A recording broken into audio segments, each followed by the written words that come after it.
ہوسیہ چھٹا باب۔ آؤ ہم خدا کے حضور رجوع کریں، کیونکہ اسی نے پھاڑا ہے اور وہی ہم کو شفا بخشے گا۔ اسی نے مارا ہے اور وہی ہماری مرہم پٹی کرے گا۔ وہ 2 روز کے بعد ہم کو حیات بخشے گا اور تیسرے روز اٹھا کھڑا کرے گا، اور ہم اس کے حضور زندگی بسر کریں گے۔ آؤ ہم دریافت کریں اور خداوند کے عرفان میں ترقی کریں۔ اس کا ظہور صبح کی مانند یقینی ہے۔ وہ ہمارے پاس برسات کی مانند، یعنی آخری برسات کی مانند جو زمین کو سیراب کرتی ہے، آئے گا۔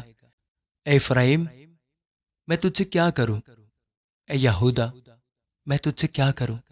کیونکہ تمہاری نیکی صبح کے بادل اور شبنم کی مانند چل جاتی رہتی ہے۔ اس لیے میں نے ان کو نبیوں کے وسیلہ سے کاٹ ڈالا اور اپنے کلام سے قتل کیا ہے۔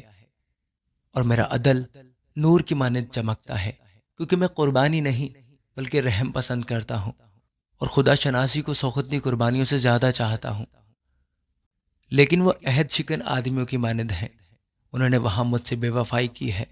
جلاد بد کرداری کی بستی ہے، وہ خون آلودہ ہے۔ جس طرح سے رہزنوں کے غول کسی آدمی کی گھات میں بیٹھتے ہیں، اسی طرح کاہنوں کے گروہ سکم کی راہ میں قتل کرتی ہے۔ ہاں، انہوں نے بدکاری کی ہے۔ میں نے اسرائیل کے گھرانے میں ایک ہولناک چیز دیکھی۔ افرایم میں بدکاری پائی جاتی ہے اور اسرائیل نجس ہو گیا۔ اے یہودا، تیرے لیے بھی کٹائی کا وقت مقرر ہے، جب میں اپنے لوگوں کو اسیری سے واپس لاؤں گا۔ آمین۔